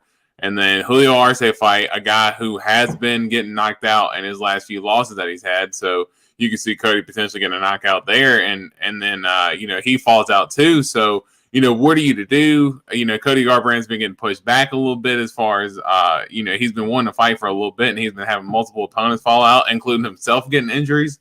So I think he just wants to kind of get back in there and get going. But I see a path to victory there for Cody Garbrandt. I think he could wrestle. I think he's the faster guy, the more technical guy. It just comes down to him not getting emotional and getting that slugfest. So I think as long as he stays composed and stays cool, I think he's a cleaner fighter, and I think Cody Garbrandt gets it done. Dude, Cody Garbrandt is the better fighter all around. He just gets chinned, dude. It just is what it is, dude.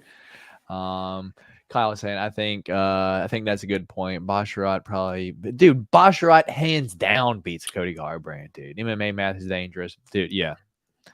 Yeah, no, it is, but I wouldn't say Trevor Jones with the decision with Basharat is like Comparison. a moral victory for Trevor Dude, Jones because Cody I should think have like retired after losing the second fight to TJ, dude. It just yeah, but no, I wouldn't say it's a moral victory for Trevor Jones to go to decision with Basharat because Basharat goes to decision a lot, even though he's really good, but he goes to decision a lot, so yeah. he All doesn't right, really so display his power. different pick there. Dorian going Cody, no love. I am going Trevin 5-star Jones. Moving on to the main card, dude. And he said that he would not make his UFC debut unless he was on the main card.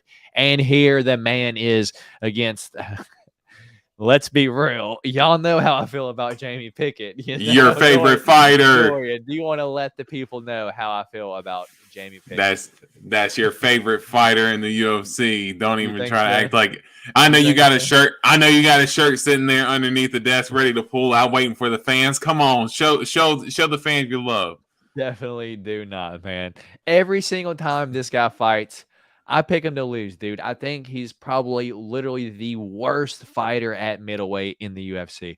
The dude is athletic, no doubt about it, but it's like his coach has to convince him to punch the guy in the face that's trying to kill him, dude. It's like the guy is not a fighter. The dude is an athlete. He should be playing football, basketball, hell, maybe even wrestling, dude. I just don't think he has the killer instinct that he needs to be a fighter.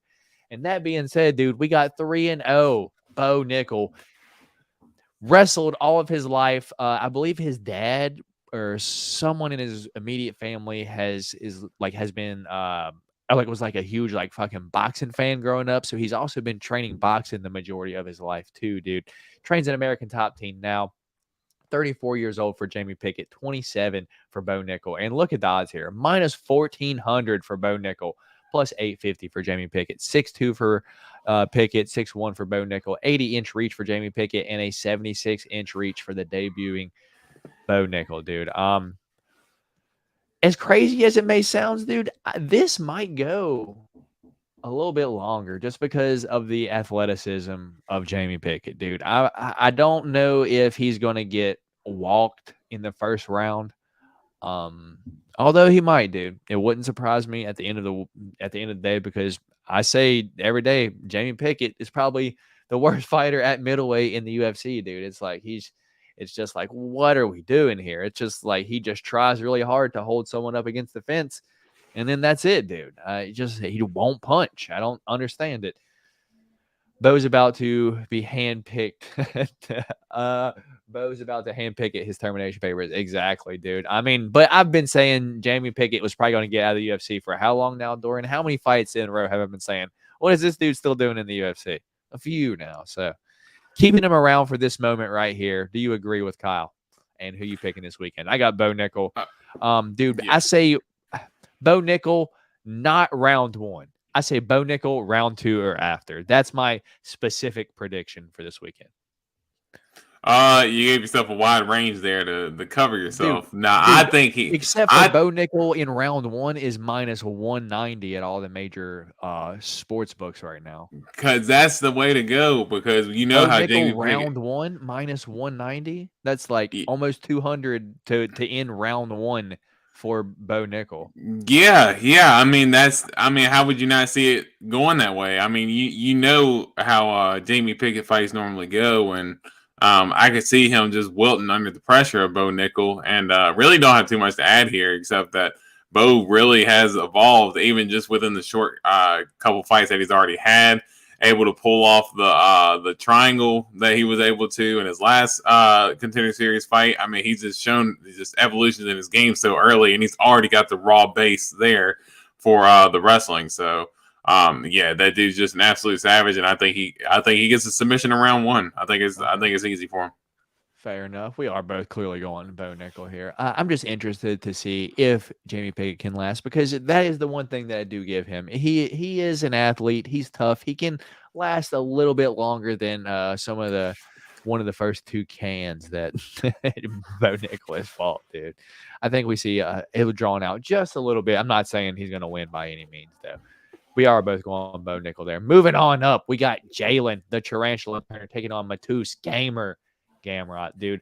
21-2 for Matus Gamrot. 13-5 for Jalen Turner. 32 years old versus 27 for the Tarantula. 5'10" versus 6'3" for Jalen Turner. 70-inch reach for Gamer and 75-inch reach for the Tarantula. Dude, this is a really good fight. Minus 170 favorite for Matus Gamrot.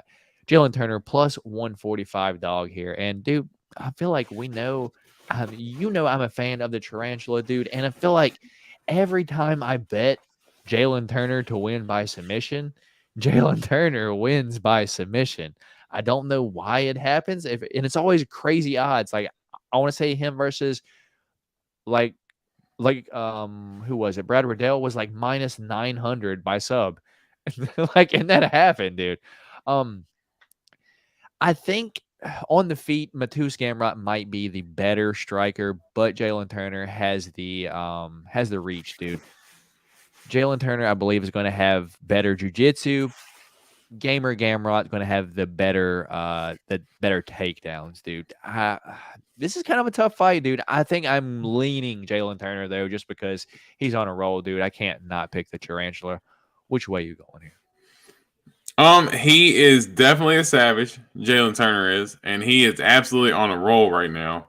And the guys that he's been able to beat along the way too, Joshua Kulabau, Uras Medic, Jamie Malarkey, and Brad Riddell within that winning streak too. I mean, that's savage after savage that he's been able to take out pretty early too. We've seen Joshua Kulabau have a good win just a couple weeks ago too. So, but I think, man, the only thing with Jalen Turner is if you go back to that Steamroller for Vola fight, that was how Steamroller was able to win, was using that wrestling and able to close the range and kind of really frustrate Jalen Turner. Jalen Turner does have good jiu-jitsu, but off his back, he has had a little bit of trouble. Gamrot is taking this fight relatively short notice, so I don't think, But he also took the fight against Darius short notice too, right? Like, that fight was set. This fight was because remember Jalen Turner was originally supposed to fight Dan Hooker, and then that's when Dan Hooker ended up having the injury, so Gamrot ended up taking the fight. So it was about like 4 weeks ago Gamrot took the fight, so that is something to look out for. I'd say about 3 or 4 weeks ago Gamrot took the fight, so gas tank could potentially be a factor here, but we know Gamrot can keep up the pace with the best of them. So I think Gamrot can get the win here, man. I think Gamrot uses wrestling and gets the win. So give me Gamrot. All right, that is our second different pick of the day. Dorian going Matus, Gamer Gamrot. I am going Jalen the Tarantula Turner. Dude, that's our third. Wait, is our third? Yeah, so Cody Garbrandt, Trevin Jones. Oh yeah, Amanda Hebas and Vivi, and then so that's our. And then so that's our third different one. So we have at least 3 different ones, dude. We're probably going to pick the same on these last 3, but hey, we might have 2 different ones. But if not, it's all right. At least we got an uneven number for the week. I didn't know we were going to have at least 3 because I figured we were all going to be on the same side today. But up next, we got Jeff Hands of Steel Neal taking on the Nomad Shavkat Rakhmonov. Jeff Neal, 15-4, and did work at Texas Roadhouse as a server. Don't forget it. As where Shavkat Rakhmonov is 16-0 and just been living in the hills of Kazakhstan all of his life. 32 years old for Jeff Neal, 28 years old for Shavkat, 5'11" versus 6'1" for Shavkat, 75-inch reach for Jeff Neal, and 77-inch reach for Shavkat Rakhmonov. Dude, when this fight first got announced, I was like, oh shit, that's a tough fight. How do I say this? Shavkat's head movement isn't the best in the world. I'm going to throw that out there. And, dude, Jeff Neal knuckled Vicente Luque up right after that, dude. And so what's going on, Benjamin? I am glad you all were able to make it here, brother. What up, Ben? Yeah, just in time for the Tarantula. Yeah, Dorian is going Gamer. I am going Tarantula this week. But, yeah, man, after the Vicente Luque fight, this fight was pretty much first announced, and I was like, that's not the worst fight in the world. That's a good test for Shavkat, dude. But as the week has just gotten closer and closer, dude, minus 500 favorite for Shavkat, dude. And let's not act like Jeff Neal is like a all-American fucking wrestler, As where Shavkat, dude, he could take someone down at will, dude. I mean, I guess coming recently, lastly off of what Neil Magny, yeah, but let's not pretend Neil Magny has great takedown defense either. And Neil Magny gets subbed when he loses. That's how Neil Magny loses, dude. I'd be crazy not to go Shavkat here, dude. But I just want to point out when this fight first got announced, I was like, you know what? That's not the worst fight in the world for Jeff Neal. Jeff Neal has the opportunity to clip Shavkat because he doesn't have the best head movement in the world. So that being said, going Shavkat, but do not let Jeff Neal hit Shavkat off guard this weekend and fucking drop him, dude. I would be like, holy shit. The Texas Roadhouse represent, baby. Who you going this weekend, man? And yeah, so I think it is a fun matchup, and I am excited to see how Shavkat kind of matches up with one of the top guys in the division, someone who's going to be an explosive striker, and someone who's got good foot movement. I think that Jeff Neal's a good athlete, and I thought that he really frustrated Vicente Luque. As heartbroken as I was to see Vicente Luque get smashed the way he did, man, I was absolutely heartbroken. He's a descendant of the Hun from Mulan, dude. he does kind of look like one there. But no, Jeff Neal, he's super explosive, good foot movement. When he's on, he's on. And like I said, you see him in that Vicente Luque fight, and when he's rolling, he's on at all times. But I think there are times where you can kind of question his kind of gas tank, And I know that he had like some health scares over the last couple of years. I think it was after that Neil Magny fight. I remember I kind of scratched my head like, why did he just, not try against Neil Magny? And come to find out, he had a bunch of health issues going into that fight, so he took some time off. Came back, got the win against I think Ponzinibbio, and then gets the win against Vicente Luque. He looks good, but Shavkat is just one of those dudes that are just one of those up and comers that are just almost inevitable to challenge for the title at some point. And he's shown that, 16 fights, 16 finishes. None of them's going to the distance. He's great with his submissions, good striking. I think Jeff Neal can get taken down in his fights. I think Neil Magny was able to take advantage of him there, able to get him in the clinch a couple times. And if Neil Magny was able to do that to him, and Shavkat was able to do what he did to Neil Magny, don't like to do MMA math here, but it only makes sense for me that Shavkat probably ends up getting a submission against against Jeff Neal at some point in the fight. I don't know if it's going to be early or late, but I do think he is getting a submission and getting the dub here. Yeah, same for the most part, dude. It's just like, dude, I'm just trying to find here, dude. Jeff Neal by knockout / TKO on DraftKings right now is plus 1,000, dude. Like, if Jeff Neal wins, he's going to win by knockout. So if you put $1 on Jeff Neal by knockout, the turnaround on that is $10. You win $10 on your $1. Not the worst bet in the world. If Jeff Neal wins, that's how he's going to do it. But Shavkat probably going to get it done this weekend. Exactly. So anything else on this fight, man? We're both going Shavkat here. Yeah, both going Shavkat, man. All right, so up next, co-main event, dude. This breaks my heart because, man, I am going to be rooting my heart out for my girl, Alexa Grasso. But, man, this is a hill to climb, dude. I was a lot more confident in Natalia Santos versus Valentina Shevchenko because you can go back to the last time Valentina fought, dude. And I was like, do not be surprised at the end of the night when you're sweating, wondering at the end of the fight if Valentina won her fight or not, because Valentina does this over and over and over. She goes to split decisions because she just doesn't do anything, dude. It's to this point where it's like she used to be dominant, dude, but now it's just like, unless she's like really up for the fight, she just kind of coasts the whole fight, and it sucks. Her fights suck. Valentina Shevchenko minus 425 favorite. Alexa Grasso plus 450, 15-3 versus 23-3 for Valentina Shevchenko. Valentina 34 years old. Alexa Grasso 29. Valentina 5'5". Same for Alexa Grasso. 65-inch reach for Valentina. Alexa Grasso with the half-inch reach advantage. Dude, I'm going to be rooting my heart out for my girl, Alexa Grasso, dude, but it's just a tough ask. I see Valentina probably wrestling her the majority of the night. Dude, maybe Alexa Grasso can surprise, hit a sweep, maybe take a back. And if so, I'm going to jump up and fucking be clapping my ass off, dude, cheering like no other. Viva Mexico.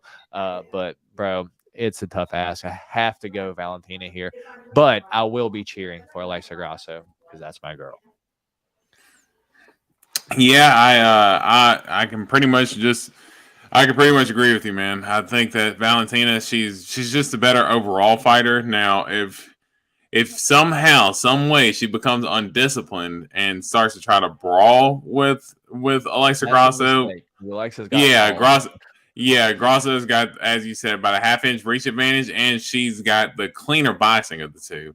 So I do think that Alexa's a cleaner boxer, but other than that, I mean, Valentina, you go through the boxes and pretty much, her abilities, they just check out to be better than Alexa's abilities as far as kickboxing, distance management, wrestling, submissions.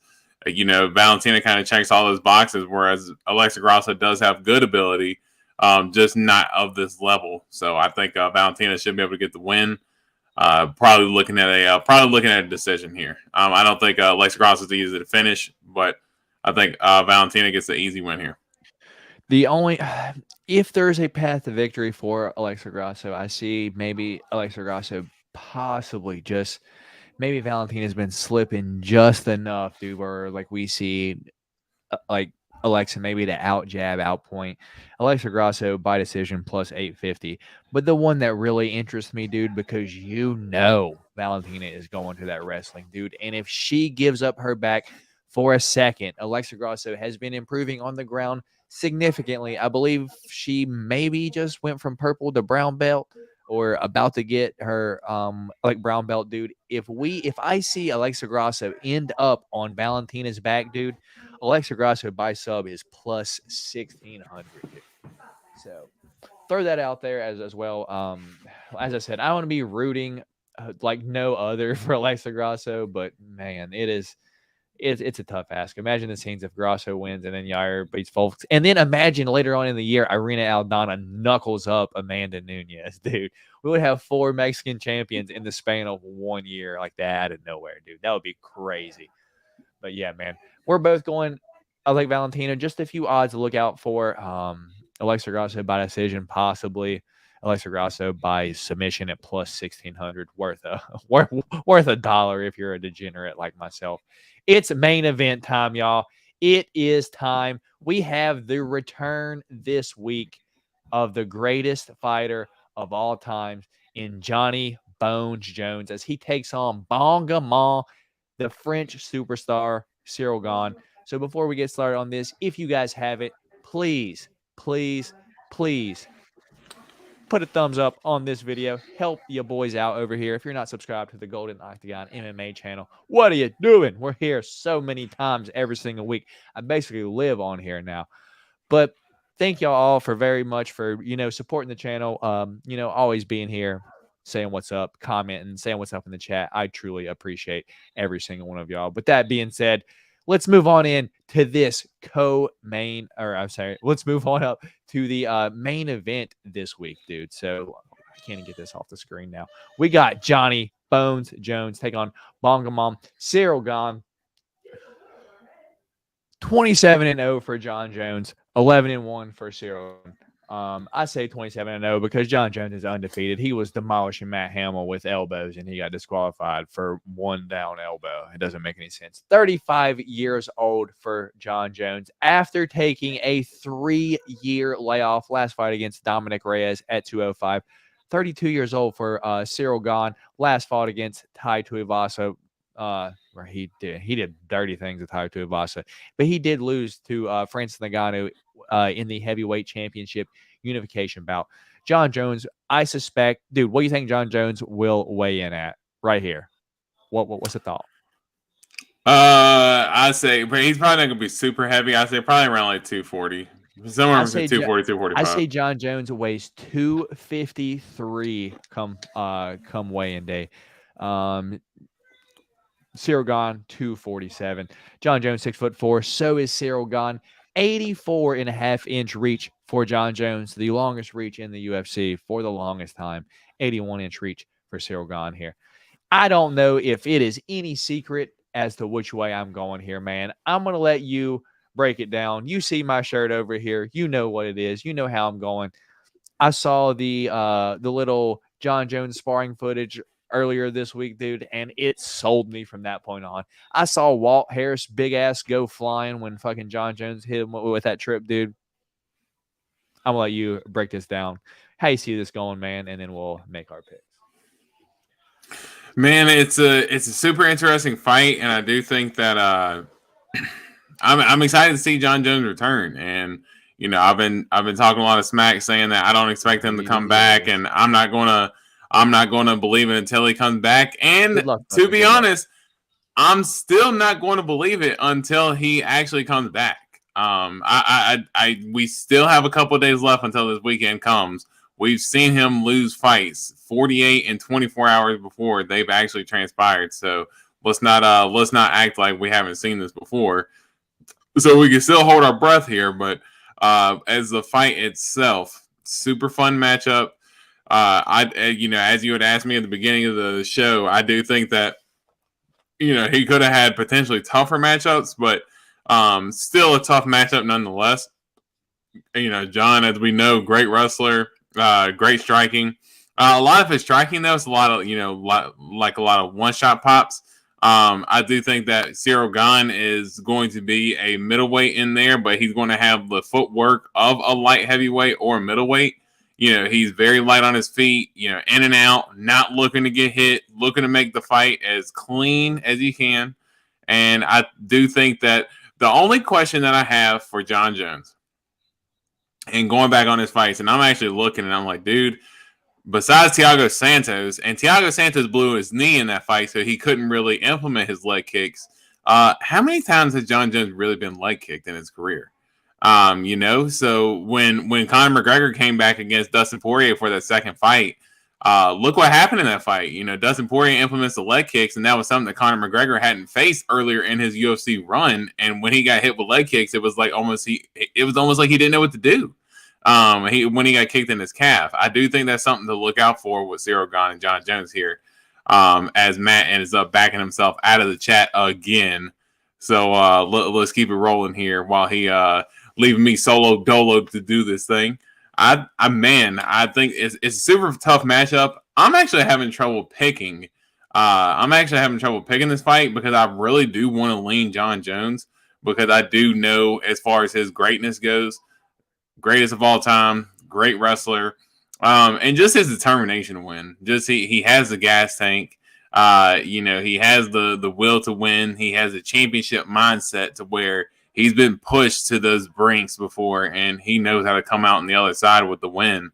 But I do think that Cyril Gane is easily the most talented fighter that he's ever fought before. And as you see with John Jones fights guys similar to his size, Dominic Reyes, Alexander Gustafsson, he's tend to struggle with those fighters. So, and he is back. Is he back?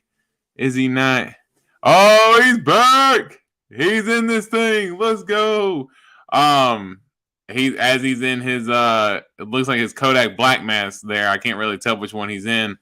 Man, that's a goat mask. I could not tell what the hell that was for a second. Wow, that looks like you should be on the fucking purge, dude. Like, what the hell are you doing? Man, dropping a bombshell on you here. I'm picking Cyril Gane to win this fight. I think that John Jones' 3-year layoff, it's a little bit too long. I know he's 35 years old, still at heavyweight, would be considered the prime of his career.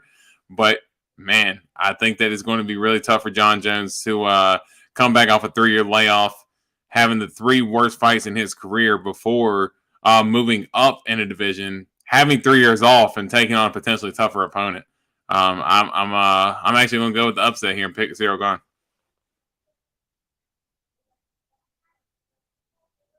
I don't know if you're talking, but I can't hear you.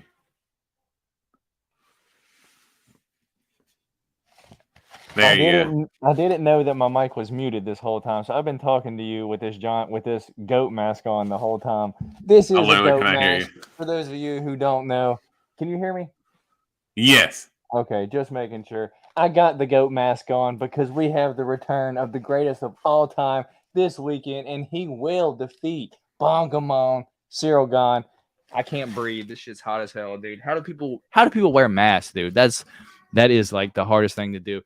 But I have been saving that mask for months now. Since this fight has been announced, I ordered a goat mask from Amazon, dude. And that's just what I do. and Kyle, I got a sticker. You tell me I got a sticker on the side of my face. Kyle saying this emergency broadcast is interrupting commencement of the annual purge. Yeah, so it does look like a purge mask, but it is indeed a goat for the return of the goat himself, John Jones, dude. I saw in some kind of training footage earlier in the week, dude. John Jones hit big ass Walt Harris with the same thing. It was like a leg sweep trip and sent Walt Harris's big ass flying, dude. After I saw that, I was like, "Up, Cyril's done, dude. Cyril's done. There's no way he is training for that." In all the years that John Jones has been doing, dude, when John Jones won the champion, Cyril Gane was like hadn't even started even thought about training MMA yet, dude. It's there's not enough time that he has to catch up. John Jones is going to wrestle fuck Cyril Gane this weekend, dude. To be fair though, domination, John Jones. To be fair though, I'm pretty sure that if you went in and tried to blast double Walt Harris, and you could easily take down Walt Harris. No, if you went in there and went, he's not good. He's not good, but my little ass could not take down big ass Walt Harris. If you grabbed one of his legs, you could very easily trip him and take him down. He gets taken down. I might be able to like single leg, like run the pipe, take down Walt Harris, but I'm not double legging Walt Harris's big ass. Yeah. But as Kyle said, his sparring partners kind of have you worried just a little bit, but that's how it works. You have to have people that are good at certain things but aren't the best. Just worry you at certain things. Like Walt Harris is a big, explosive, athletic dude. He's kind of scary. He has decent wrestling. According to UFC 4, he's a wrestler, though. But he's decent.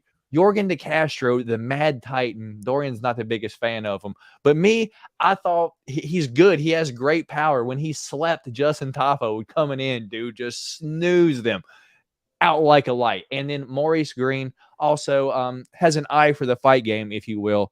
Not the best guy, but he's long, tall. I think he selects his training partners based on the fight camp themselves. I think if you add all those fighters together, you get something like Cyril Gane. Yeah, dude, I can't pick against the GOAT, my favorite fighter of all time this weekend. I can't believe you're picking against them, dude. So is that our fifth different fight this week, dude? I think it's the fourth, actually. So, all right. So that being said, dude, we have so we'll throw that first one in there as the fifth one, just to have 5 for the week. So our first different pick or our fifth different pick of the day is going to be John Jones versus Cyril Gane. I'm going the greatest of all time in John Jones. Dorian's going Cyril Gane. Co-main event, I'm going to be cheering my heart off for Alexa Grasso, but we are both going Valentina Shevchenko.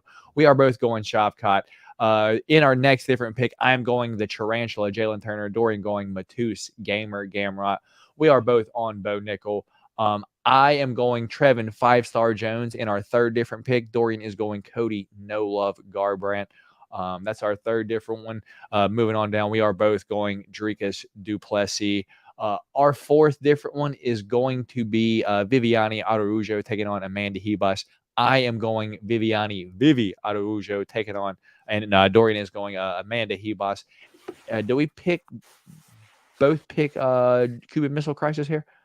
Yeah, we did. Okay, so we both picked Julian Marquez to beat Marc-Andre Barrios. We both picked Ian Machado Gary to beat Song Kanan.